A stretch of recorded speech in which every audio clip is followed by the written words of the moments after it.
తెలంగాణ నాయకుల దిష్టి తగిలి కోనసీమలో కొబ్బరి చెట్లు ఎండిపోతున్నాయనే వ్యాఖ్యలపై AP deputy CM Pawan Kalyan వెంటనే క్షమాపణలు చెప్పాలని రాష్ట్ర సినిమాటోగ్రఫీ శాఖ మంత్రి కోమటిరెడ్డి వెంకటరెడ్డి డిమాండ్ చేశారు.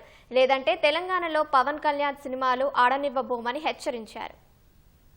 రాష్ట్ర విభజన ఉద్యమం జరిగినప్పుడు కానీ రాష్ట్ర రాజకీయాల్లో ఆయన లేడు కాబట్టి రాజకీయాలు ఎక్కువ తెలియదు కాబట్టి బహుశా రాజకీయాలు తెలియక మాట్లాడి ఉండొచ్చు. కోనసీమ గురించి తెలంగాణ ఉద్యమం జరగలేదు, తెలంగాణ రాలేదు. పవన్ కళ్యాణ్ గారు చేసిన వ్యాఖ్యలను తీవ్రంగా ఖండిస్తూ దాన్ని బేషరతుగా క్షమాపణ చెప్పి ఉన్నాగా ఉండాలని పవన్ కళ్యాణ్ గారిని విజ్ఞప్తి చేస్తున్నాం. మీరు మంచి ఉద్దేశంతో రాజకీయాలకు వచ్చిండొచ్చు, కానీ ఈ విధంగా మాట్లాడి దాదాపు 13 సంవత్సరాలు అయిపోయింది. తెలంగాణ 13 సంవత్సరాలు పడుతున్నది. ఈ సమయంలో మా తెలంగాణని అవమానపరచొద్దని పవన్ కళ్యాణ్ గారు బేషరతుగా క్షమాపణ చెప్పితేనే తెలంగాణ ప్రజలు క్షమిస్తారు.